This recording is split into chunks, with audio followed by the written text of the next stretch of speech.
This conference will now be recorded.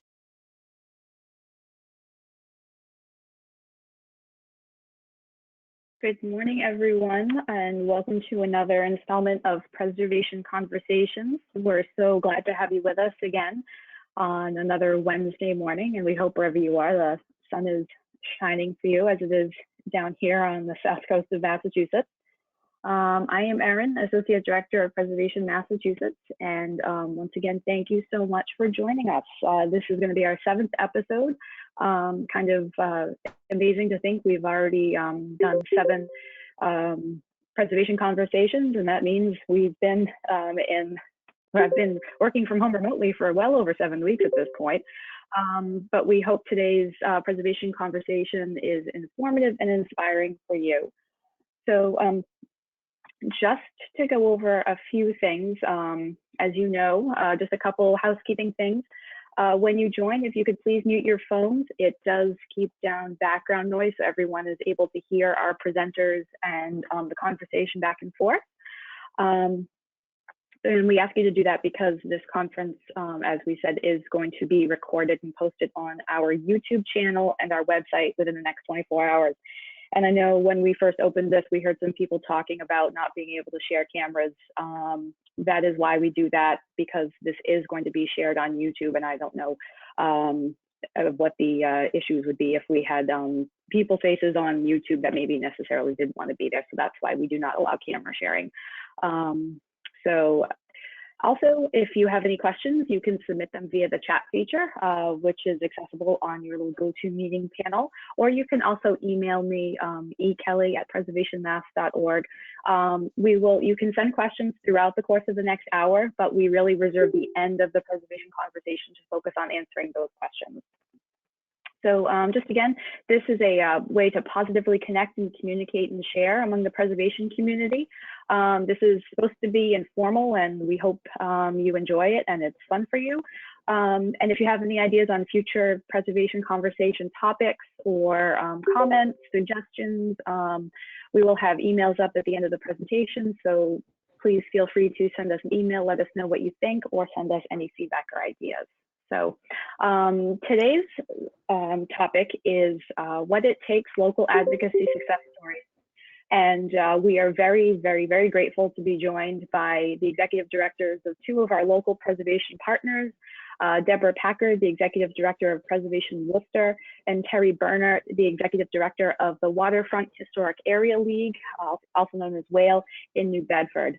As also on the call, we have the Preservation Massachusetts staff, Jim Igo, Stacia Kaplanson, and Jeff Gagne, our circuit riders, and Nick Moore, our program assistant, and also Chris Skelly, director of local government programs from the Massachusetts Historical Commission, is with us.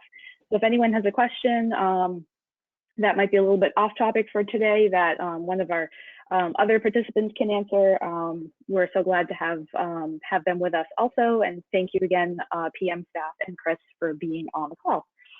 So I am just going to just do a quick introduction. As we said, we're joined by executive directors from 2 very strong local nonprofits to share with us some of their experiences with making preservation success happen at the local level.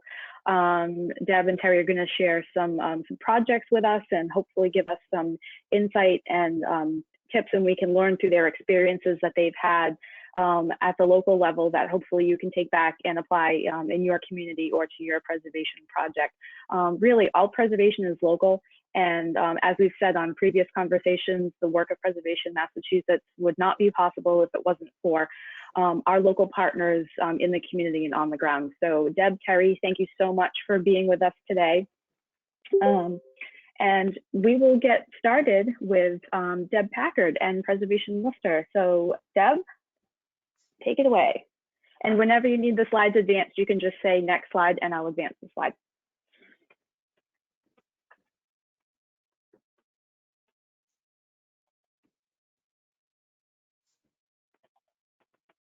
Okay, Deb, I see you're unmuted, but just can't hear you. Oh boy.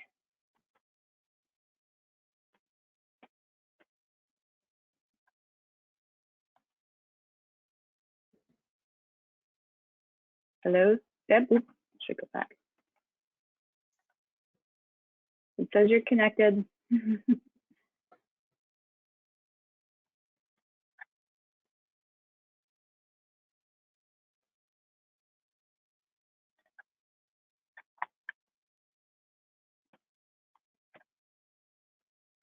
I'll just try this. I'll try that and then unmute Deb. You try that again, Deb? Can you hear us?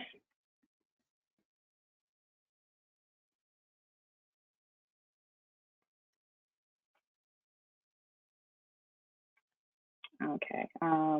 I'm just going to try something here. I apologize for the technical difficulties. Jim Igo, I'm going to unmute you. Jim, can you just, Jim Igo, can you?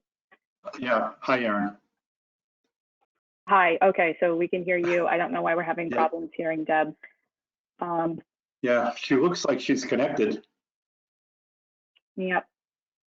Well, it only took us 7 weeks to have some technical issues. I'm really sorry. Let's see. Okay. A suggestion, why doesn't she sign out and sign back in? Okay,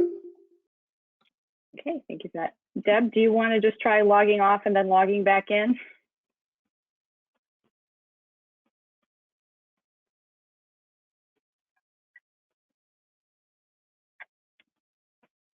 Erin, your other option might be to go to Terry and then see if we can figure Deb out. Yeah, that's actually, it took the, I know Terry's here. I could hear her earlier. Hang on, let's see. So thank you all. Well, we said this was going to be informal. So Terry, are you there? Do you mind going on? Do you mind going first? Okay. And then Deb will come back to you once we figure out. Can you hear me? Can you Hello? hear me? Who's that? Is that? Yes, I can hear you, Terry. Okay. There we go. Okay. All right. Okay. So I'll set. Okay. Yep. You take it away. Just let me know when you want the slides advanced. Good morning, everyone. As Erin said, my name's Terry Bernert, and I've been the director at Whale in New Bedford for 6 years. I come to Whale from the Community Development Corporation world, and Whale is now the only historic restoration nonprofit in the country that is also a community development corporation. So we do mission-based work to revitalize this gateway city of New Bedford, and we undertake complex restoration projects to do so. And I'm going to do an overview of some of our projects. I'm also this is a PowerPoint that part of a PowerPoint that we just put together through the Social Innovation Forum, and this year Whale is a social innovator with the SIF in Boston, which has been really interesting for a preservation corporation, and even more interesting to do it all during COVID. So next.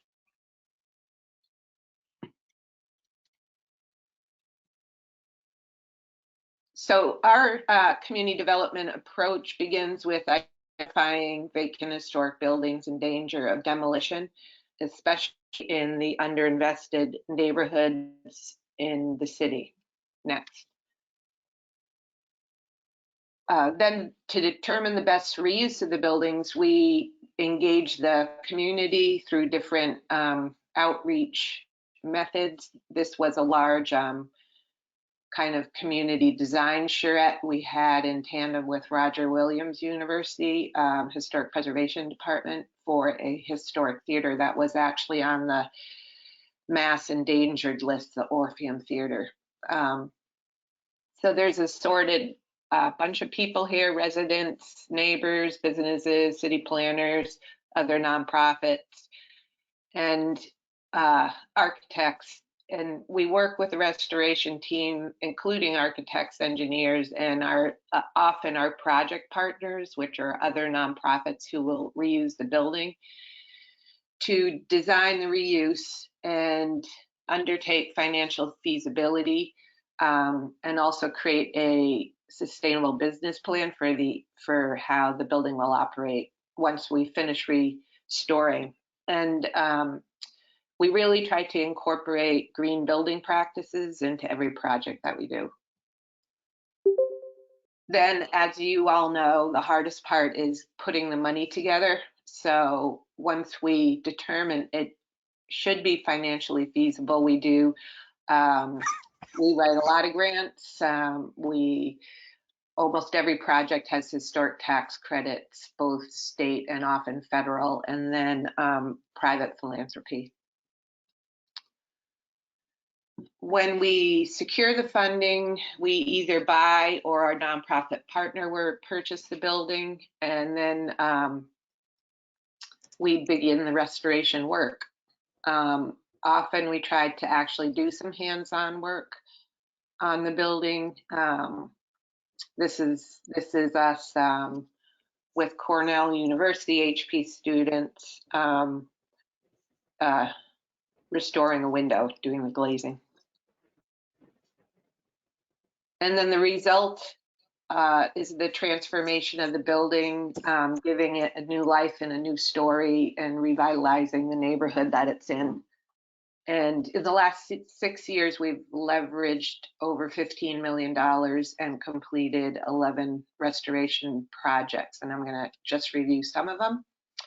This is a whaling merchant's mansion that was, as you can see, badly damaged by fire. And this was a long-term project that took many years, and now it's fully restored and has 7 units of workforce housing. Oh, next. We also do restoration through the Attorney General's office, and these are 2 foreclosure receiver properties that we restored for first-time home buyer. See the families there. So that's a really feel-good project, and we're on our fifth one now. Next.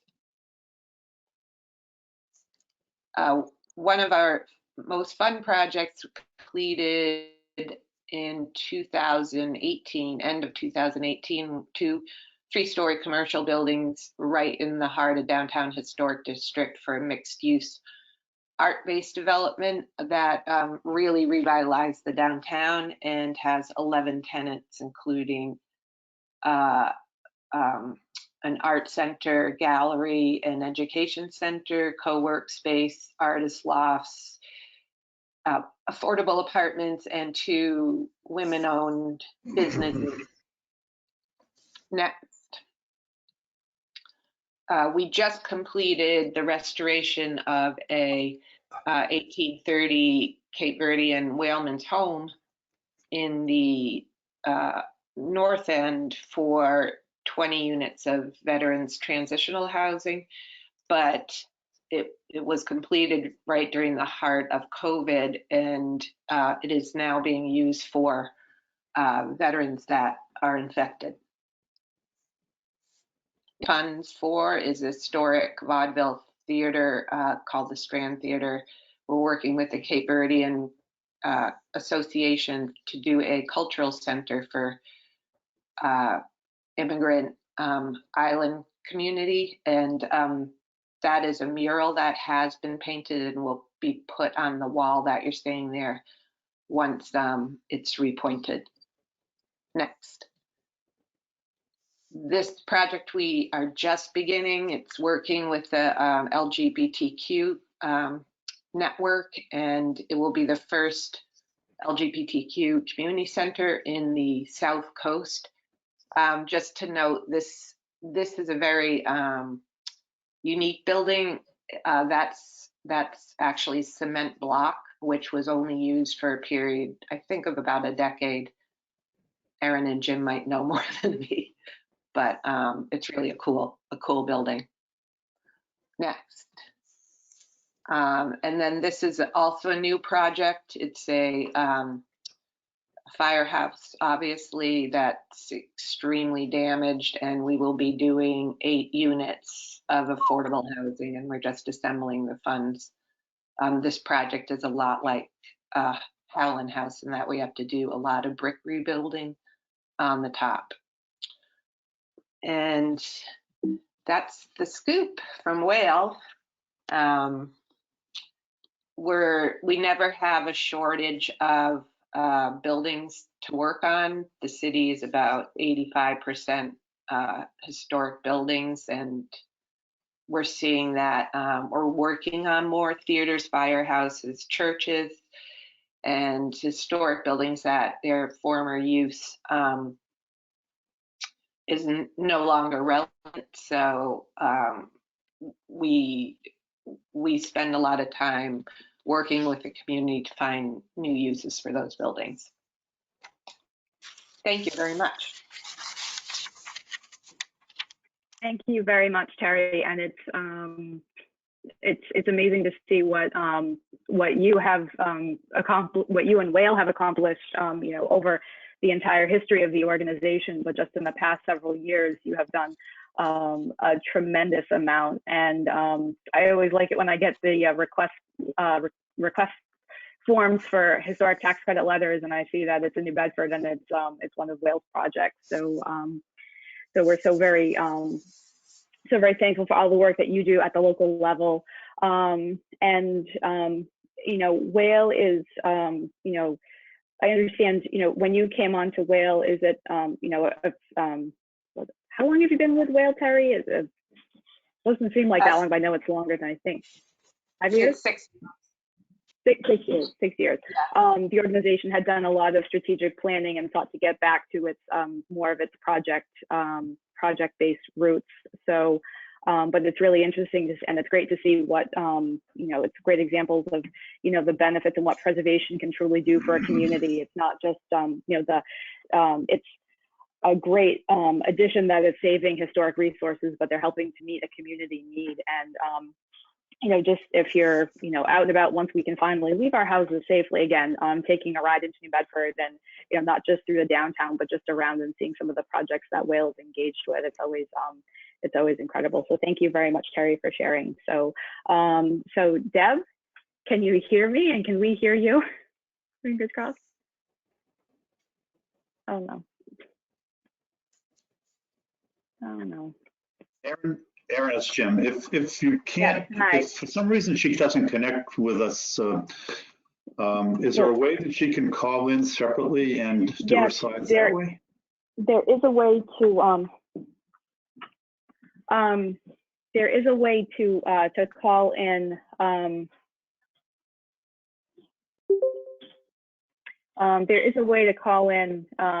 the if you look at the invitation for today, there is a phone number that you can call in if your computer audio is not working.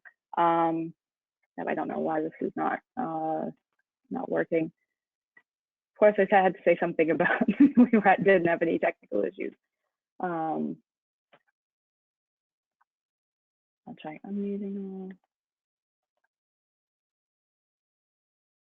Okay.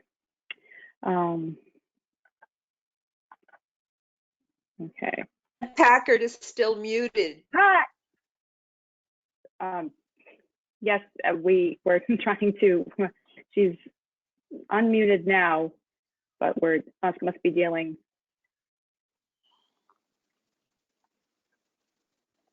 All right. So we apologize for this. I'm just going to go off a little bit and try to see if I can reach out to Deb directly. But we actually had a question.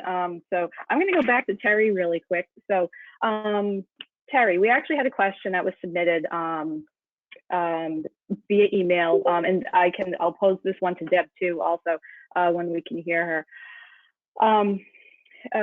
What is your organization doing during this challenging time to share your organization's information and resources with the public? Do you have any lessons learned that you could share with our attendees on? And this question came about because we know that both Preservation Worcester and Whale have really active online social media presences and have offered tours, but how has your communication and how have you found your work possibly impacted by COVID, and have you been doing anything innovative to try to keep the preservation message out there during these challenging times? Yeah, that's a really relevant question. We really, and people are using the word pivot a lot, but we really have had to pivot, and connecting with our community and people who support us is a priority. And our development officer, she's in her 20s and she's new, and she's excellent at social media. She's also an actress on the side, and she's been doing, every Friday she does a virtual tour of one of our buildings, and just goes over the history of the building, the preservation and restoration methods we're using, interesting facts. She did First Baptist Church and rang the bell at the end that we just restored. And people are really loving it, and she's got a ton of followers. So that's been a really fun way to connect. You know, every day, and I'm sure the other organizations on the phone every day, you kind of have to see what you can push forward on the projects and what you can't, depending upon social distancing, you know, and other roadblocks due to COVID. We are able to continue exterior restoration work on First Baptist Church, and then our residential restorations are also, you know, very slowly getting done. We did finish the Veterans Transition House project because that was essential work, and the mayor wanted to use it for the vets affected by COVID. We are seeing our donors, you know, because of the economy, donations are dried up. It is impacting our operational budget. We did apply for payroll protection plan, and we've received that. But you know, every day it's looking at the future and seeing how to push it forward. A lot of Zoom staff calls almost on a daily basis. Yeah, we can very much sympathize with Zoom staff calls. I think it's something new, definitely a new normal, and we're all kind of wondering what it's going to look like. But thank you. We actually had a couple other questions. I don't know if Deb Packard can hear any of this. I have emailed Deb the call-in number and the access code, so we're going to wait. Hopefully we can get her on. Again, thank you all very much for your patience. Terry, another question. Did you hear from any professionals that these buildings that you've been working on, some of the projects you mentioned, that the buildings were beyond rehab and must be torn down? It's always helpful to hear examples where buildings were rehabbed when all of the professionals and powers that be have said that it can't be done. Were any of the projects that you've worked on that you mentioned or are currently working on, have you ever come up against that? Oh, all the time. So the buildings Whale takes on, the private market won't do. So we take on the hardest projects that are often severely damaged, as you could see by the photos. The Firehouse was about a month away from demolition by the city, and we brought in 2 structural engineers. I had actually turned that building down 5 years ago because we were doing Holland House, and it's just going to be a difficult project. But we brought in 2 structural engineers, and you know, they looked at the framework and the foundation and determined that it could be saved. We in our pro forma, in the financial pro forma, we are putting in $300 a square foot because we know it's going to just take a lot of funds to restore it. So yeah, yeah, we do. People say to tear them down, and we bring in engineers and architects and really take a look at ways to restore it. I'm sure, yeah, this is Holland House. You can see we had to rebuild the top 13 feet of parapet and chimneys. And yeah, it completely got rehab. We were able to save some fireplaces, but yeah, they're tough. They're tough, but once they're done, it's just incredible. Yeah, we remember the Jim Igo and I toured the Holland House under your predecessor, and it was a pretty we saw firsthand how badly damaged it was from the inside. So just to see it restored now, it's an incredible job. Kind of as a follow-up, have there been any buildings that Whale has actually turned down and decided not to take on? We have not taken on the Orpheum Theater yet. That's a tough building. And Aaron and Jim, you know that theater. Not to say we won't in the future, but it is just it's a tough one. We've turned down some of these. You're looking at the receiver buildings. We've these two that you're looking at were going to be demolished, but we brought structural engineering and took them through the basement. Oftentimes, what we'll do, especially on these type of buildings and also on the Co-Creative Center building, we take out any internal rot and of course anything that will create moisture. We put a new roof on and we fix the foundation, often pouring a new foundation. And then we sit and let the buildings dry out for at least 6 months. And you will see, and I'm sure you've witnessed this, that interior wood rot that you think is rot will dry up and lay down. Oftentimes you have the beautiful wood floors that are buckled, extremely buckled. You let them dry and lay down.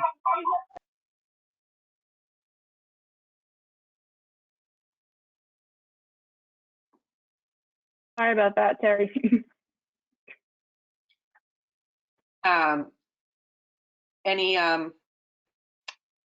So did that answer that question?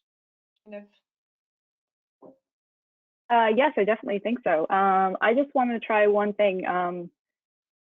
Let's see. Okay. I'm trying to see if we actually have Deb on the phone. She says she's called in on the phone. Let's see. Deb, are you there, Deb? I'm Hello? here. Is that? Hello. Hi, Deb. We have Deb. Hello. We can hear you. We can hear you. Okay. Okay.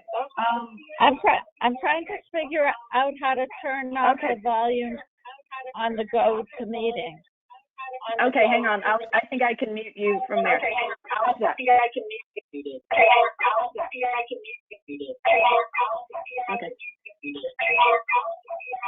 Actually, if you just turn off the volume on your computer, that should be fine.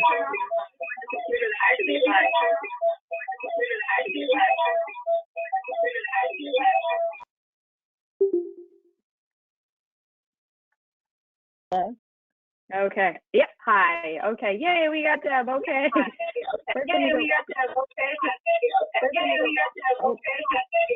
Okay. Nope. I think we still need you to turn your volume off.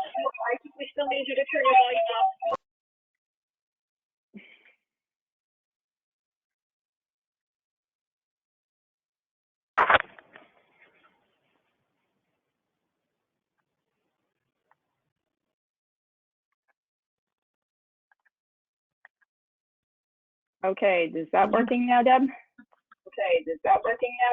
The problem is what I'm getting an echo.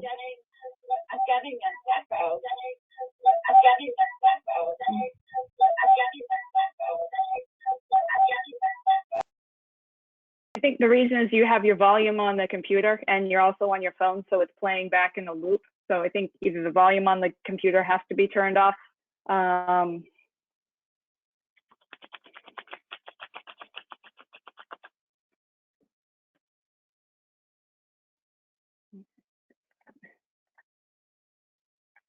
Hello? Are we still getting an echo? Hello? Are we still getting an echo? No, I'm No. good. Okay, great. Can you hear Wonderful. me? Okay. We can hear Can you you now. Everyone, we can hear you. Everyone, Deb Packard from Preservation Worcester. I am so sorry for all the Hi. technical difficulties. So turn it over to Deb. Just let me know when to Hi. change the slide. Okay. Good morning. And this is one of the complications of working remotely, I guess. But I'm focusing this morning on two projects. One is a really good feel-good project. Another project is currently in the works and I think is a symbol of persistence pays off. You've probably had some buildings that never seem to catch a break. And if you can go to the first slide, please. For us, that's a building called Mission Chapel. We've been slowly working along on projects from as far as back as 1995 when our most endangered list first started. And this building was on our endangered list in 1996. It was saved from being taken by eminent domain when a downtown hospital was built. And there's a restriction held on this property by MHC and also the Worcester Redevelopment Authority.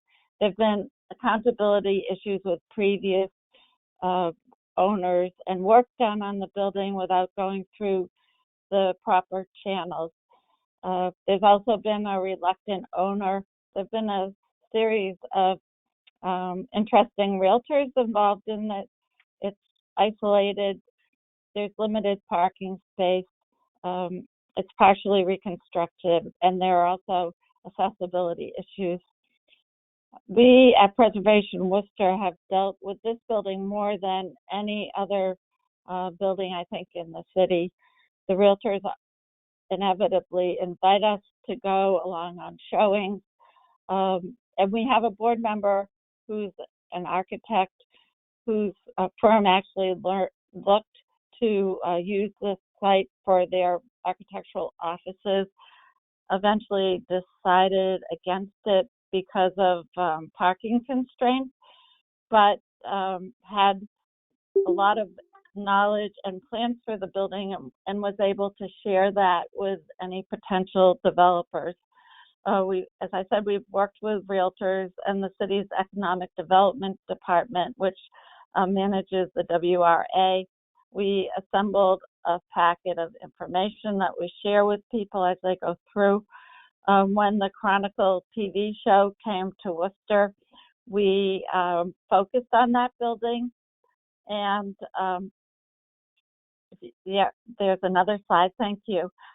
We also, if you go to the next slide, please, we have a program in May called This Place Matters, where we heart bomb the building. This picture and the next one show the building being heart bombed. We work with students from the Nativity School. And we also have another program, if you go to the next slide, called Worcester Off Limits, where we bring people into cool, unexplored spaces so they can experience it and hopefully generate some interest. The building was recently purchased by the Traeger companies. They're looking to put some residential and hopefully some retail in the sanctuary area.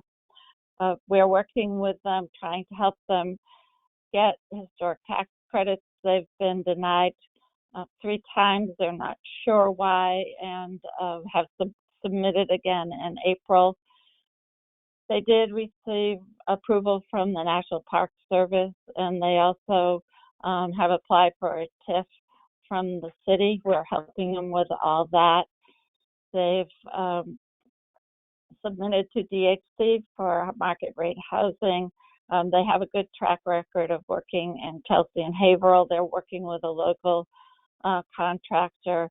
The building is mothballed right now, but it's something that we're hopeful about. And I just thought it would be a good example about just hanging in there and persisting, and hopefully something comes well of a building. But what I'd really like to focus on this morning is our project, the Stearns Tavern project. This is a heartwarming project. It's a really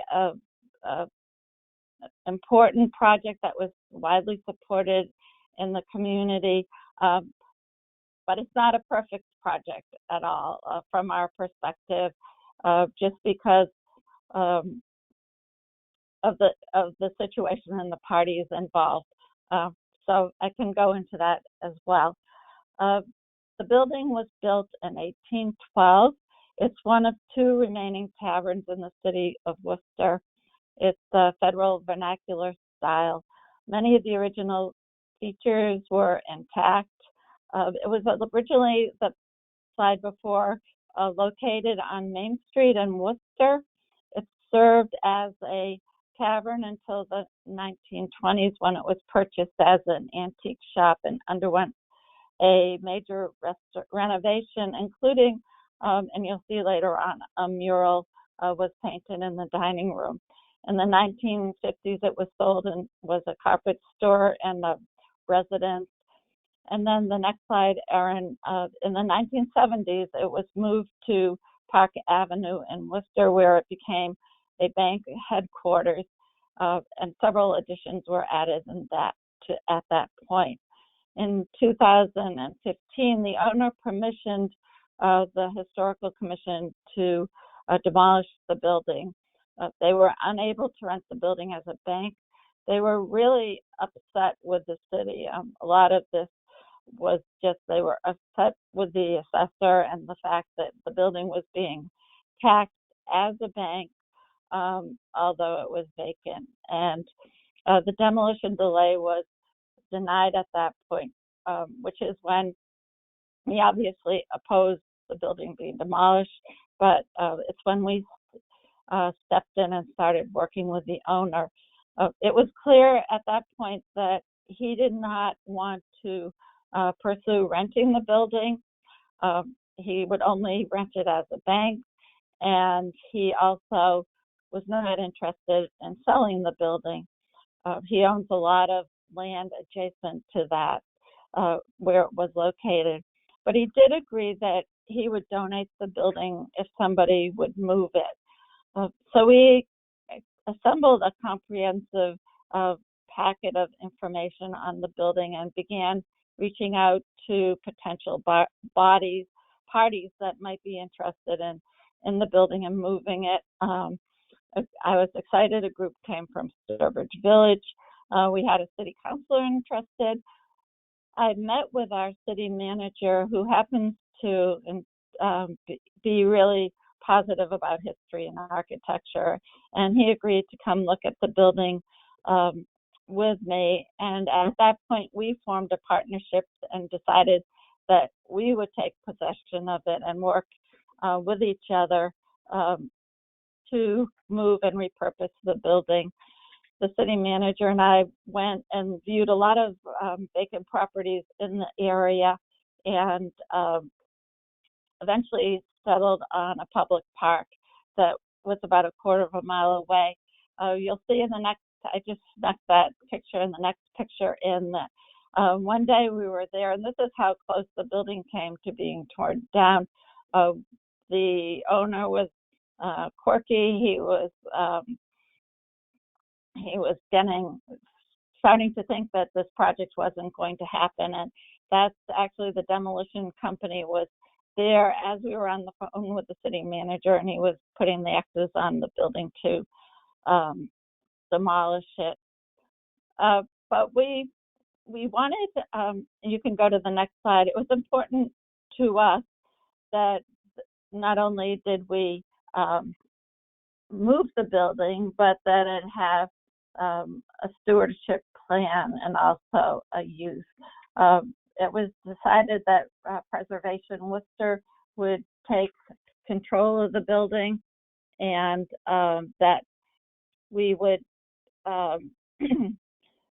we would also be the financial fiscal agent for the project. At some point, and it hasn't happened yet, we are planning to donate the property to the city with a preservation restriction.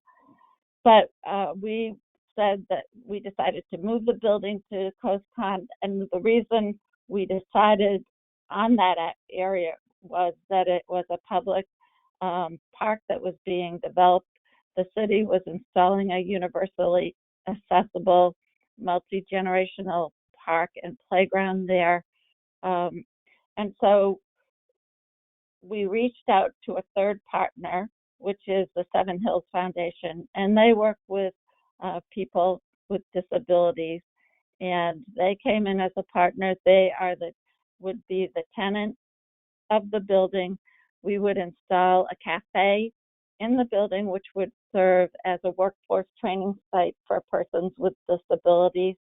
Seven Hills Foundation signed a 10-year lease, and they committed to not only running programs and the cafe from the building, but they also said they would maintain the park, the grounds, and the parking lot. So it was a win-win for everybody. The space in the building was also going to be open for community use. And I've been logged out of my computer, but I think we can go on to the next slide, slide 11. And it's a great partnership, but it was also very challenging because we all had divergent priorities. We were coming at from the preservation angle. Seven Hills was coming from an operational standpoint, how to make it easier to clean, how to make it manageable for their clients. Also, the city did not want to use public funds, which was challenging, and eventually they did allocate public funds. And the two nonprofits involved in it were protective of our own funding sources as well, because we didn't want our funding necessarily to go to the project and then not get funding for an organization for our own operations. Also, I found some of the bureaucracy in the city challenging. We faced some immediate issues, one being that the disabled community advocates were opposed to the move. They thought the playground would impact the size of the playground, and also there was neighborhood resistance. We had a series of 3 or 4 public meetings and finally found wide support from those groups. Slides 12 to 17 are slides of the move, and you can just go quickly through those, Erin. Because it had been moved once before, we knew it could be cut in half again and moved, and we decided to leave certain parts of the building behind. An addition had been put on the back with a vault, and also the ATM service window area we left behind, as well as a little porch. If you go to slide 18, our project basically relied on volunteer labor, pro bono work, donated projects, cash contributions, and if you see the picture of the carpenters on the roof, we had a partnership, for instance, with the local labor carpenters union, and they used it as a workforce site for their apprentice program. They eventually were their 12 weeks working on our building for free, which was wonderful. And once we started reaching out in the community and getting donations, it was really contagious. And we got very, very few no's. People donated goods, they donated pro bono services, they donated, we got grants, so it was a combination.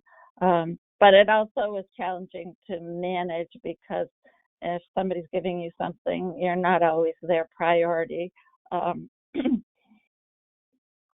If we go to slide 19, as I said, we left the vault behind. And where the vault was, we added interior and exterior bathroom facilities so that the exterior ones are available when the building's closed. We also added shutters. We had lighting, specifically made period lighting.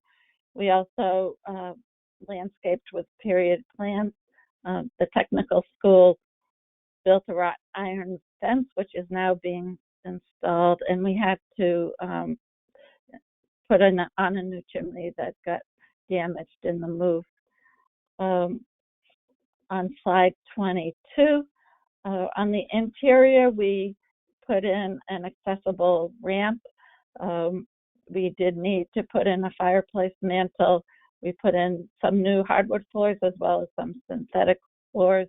As I mentioned, the bathrooms, the light fixtures, took out the drop ceilings and restored the mural. And you can see a picture, a local woman from the Worcester Art Museum actually conserved that mural using a tiny, tiny paintbrush, and it looks fantastic. Slide 23 to 25 shows our ribbon cutting that which was held last fall. We had a lot of people there. The first slide shows some of the participants from the Seven Hills sang at the ribbon cutting. They also provided refreshments, and we had a huge outpouring of preservationists, neighbors, city folks, public officials, and partners. I would say just in closing that our involvement was way more than we anticipated. I think at first we thought, well, we'll just give you the building and you'll take it. But it became important if we wanted to see the project successful that we remain involved. Our board members provided a lot of pro bono services, architects, lawyers, engineers, masons. We did all the bookkeeping for the project and also wrote grants. And we also were involved in all the design choices, paint colors, window treatments, buying the antiques, installing the paintings. As I said, we're still hammering out the restrictions and the wrought iron fences being done. This project, the total cost of the project was $1,688,000. We received, which is a combination of monetary gifts and also pro bono services and donated goods. We had 136 partners, which is really amazing. So we had 136 different groups participate. It's been highly successful. We plan to use it as a model for other projects, and that's it. Hello? Wow. Wow. Thank you very much, Deb. That was incredible. And I hadn't seen interior shots until you sent of the Stearns Tavern until you sent the PowerPoint presentation. But it's an amazing job that Preservation Worcester and all of your partners did. And I think if there's one really big takeaway from your presentation and Terry's presentation is that partnerships are essential. No one organization can do it alone. So you can't look at a building and say, oh, this one organization is going to, they'll just take care of it. You have to find, you need partnerships, and oftentimes you're working with other organizations where, preservation isn't their priority. So Right. I know this dovetails to some of our other conversations we've had about, how to talk about historic preservation, how to see things, how can preservation be of assistance, how can preservation fit into, to meeting a larger goal, and how to talk and work with different constituencies. So that's, thank you very much. This is a great example. We got a question about the Stearns Tavern. How much of the interior features are original from the Stearns Tavern? So I would say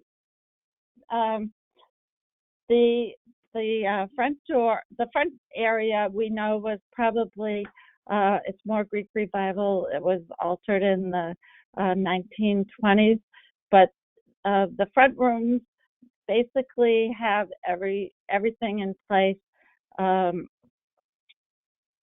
except we put new hardwood floors in there.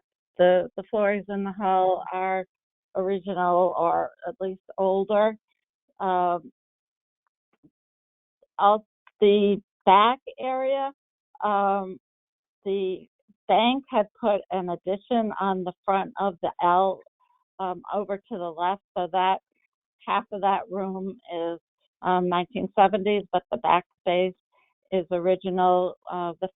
There are, I believe, 11 fireplaces, all original. The windows were replaced in the 70s, unfortunately, so they are replacement windows. So it's in the interior space is, I would say, 75% original. The exterior, not as much. Okay, great. Thanks. Thank you. We had a question that actually kind of came in before we were able to get Deb on. So I'll kind of open this up in the last few minutes. And if anyone has any additional questions, please feel free to use the chat feature. So I'll open this up to both Terry and Deb. Both of your organizations are local, obviously, but how do you mobilize when private buildings are threatened with demolition? How do you work as an advocacy organization with constituents, local elected officials, the owners?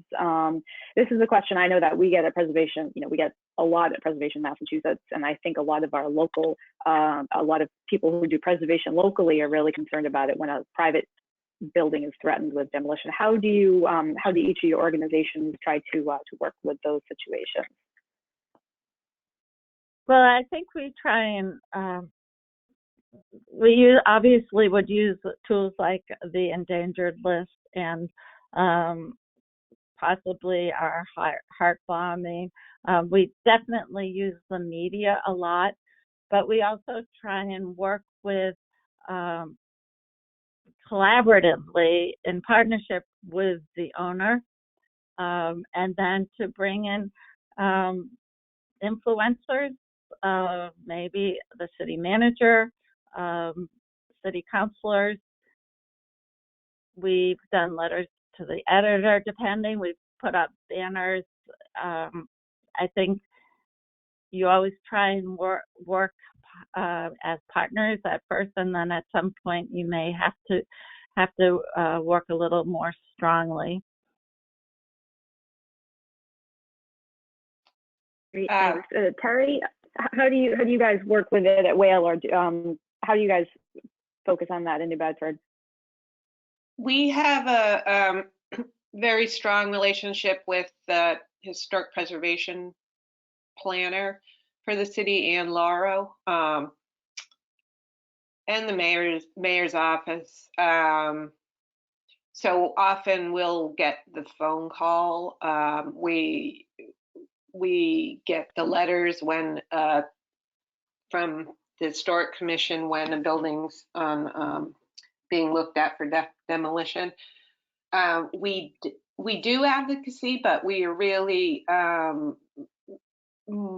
when a building we think is worth saving is in threat of demolition, we often do the structural analysis to determine if it's able to be saved. And we have a revolving loan fund supported by the 1772 Foundation that it's for, emergency analysis and acquisition of endangered properties. So often we'll end up going under purchase and sale agreement.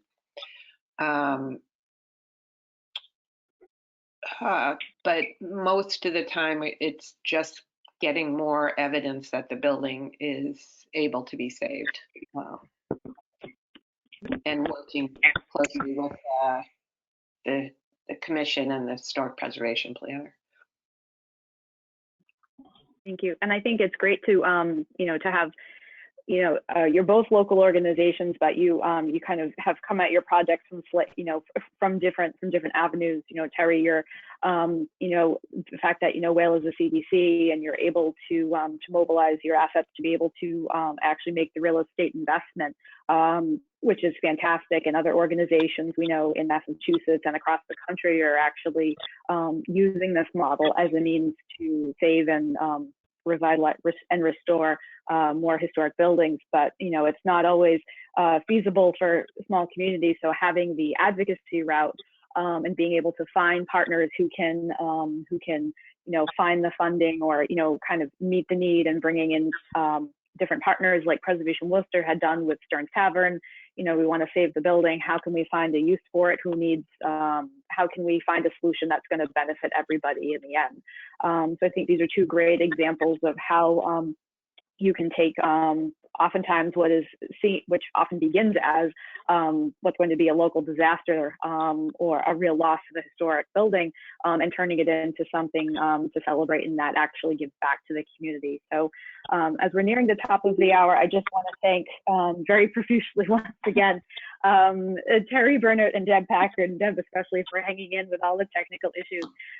This is the joy of working from home, and who knows, if I'd been in the office, we may have still had the technical issues. It doesn't always work as we intend, but thank you so very much for joining us and putting these presentations together and sharing with our participants. This is going to be up on YouTube and shared on our website within the next 24 hours.